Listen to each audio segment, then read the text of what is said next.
BBCA गुजिद'थि बोसोरसालिया जथुम्माखौ मेहेरगोनाङै खुंफुंदों।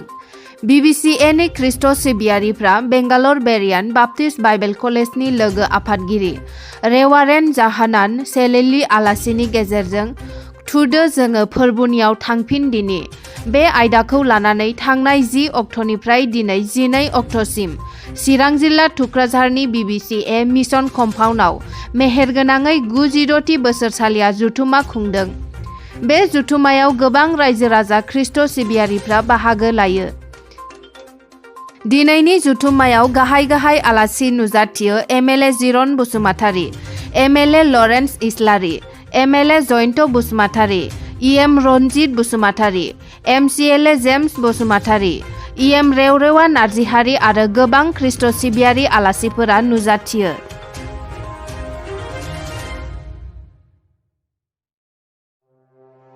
गिबियावनो आङो बर' खौरां बड'लेण्ड निउस नोंथांमोननि बे चेनेलखौ आं हामबाय होननानै बुङो।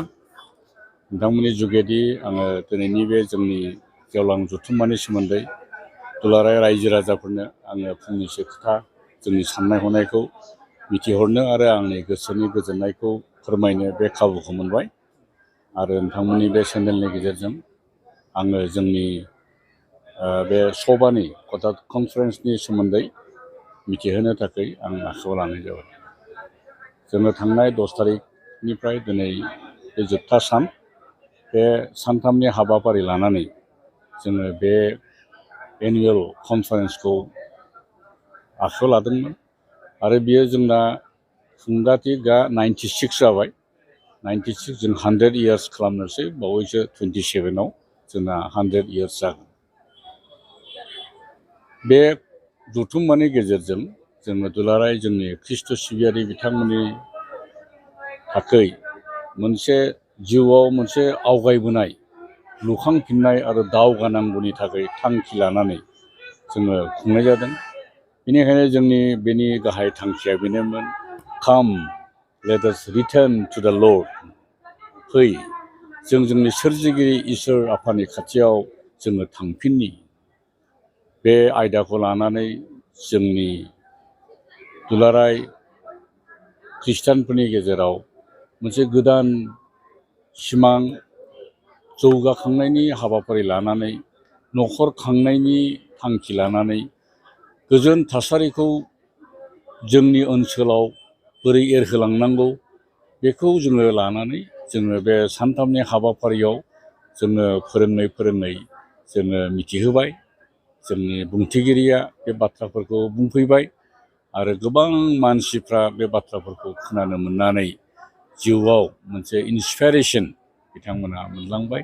आरो आं आसा खालामो खोनानाय साफ्रोमबो मानसिफ्रा गावसिनि जिउआव माखासेया खोनानायल' नङा मावनांगौबो थायो।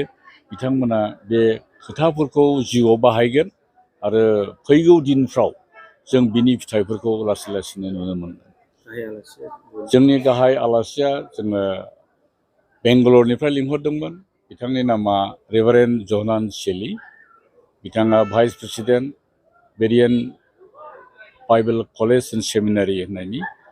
बिथाङा जोबोद रोंगौथि गोनां आरो बे आयदायावहाय सुबुं दाखांनाय, समाज सिबिनाय, मानसिफोरखौ लुखांनाय आयदायावहाय बे कलेजनि गेजेरजों बिथाङा गोबां स्टुडेन्टफोरखौहाय बेबादि फोरोंनानै बेबादि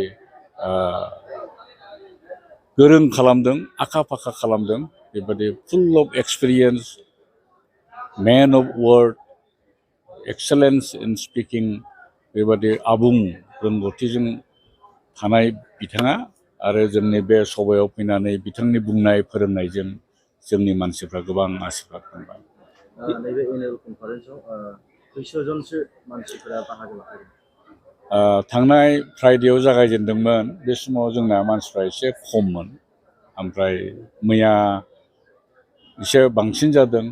ओमफ्राय दिनै बे सानजौफु सानाव गैयालाबो माने 20,000नि बारा 20 to 30,000 मानसिफ्रा जमा जाफैबाय।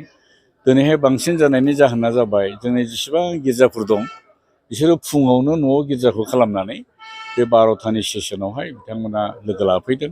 आरो बिनि अनगायैबो जोंनि हांख्रायनाय मथे दाब दाब जायगानिफ्राय जेसेबां हायो एसेबां बिथांमोना गारि घरा लानानै फैदों। ओरै अदालगुरिनिफ्राय फैदों, ओरैहाय डिमापुरनिफ्राय फैदों, ओरैहाय अरुणाचलनिफ्राय फैदों, ओरै नेपालनिफ्राय फैदों, बेंगलनिफ्राय फैदों, ओमफ्राय ओरै गवालपारा दुधनै बे एलेकानिफ्राय फैदों, बाक्सा डिस्ट्रिक्टनिफ्राय फैदों।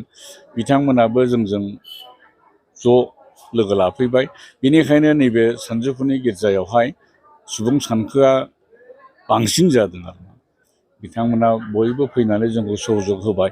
आरोबाव मोनसे जोबोद जों गोजोननाय मोन्दों, जोंनि बे खाथि खालानि जेसेबां एमएलएफोर दङ, इएमफोर दङ, ओमफ्राय एमसिएलएफोर दङ, जायफोरखौ जोङो हांख्रायनो मोनबाय। ओमफ्राय बिथांमोना जोंजों लोगोसे फैनानै गावसिनि सुबुरुनथाइ होनायजों जोंनि रायजो राजाफोरखौ बानजायलांबाय, गावसिनि गाहाम मोननायखौ खोन्थालांबाय। बेफोर गासैबो मानसिफोरनि गाहाम हामलायनाय, मोजां बाथ्रा खोथा बुंनायजों जोंनि बे जथुम्माया मेहेरगोनां जाबाय। बेखायनो आं आरोबाव गासैबो सफैनो हानाय रायजो राजाफोर, जोंनि हादुंग्राफोर, जोंनावहाय माने एमएलएफोर फैदों, इएमफोर फैदों, गासैबो बिथांमोनखौ आरोबाव आङो खेबसेबाव नोंथांमोननि जुगेदि आङो हामबाय होनना बुंदों। जोङो कृतज्ञ।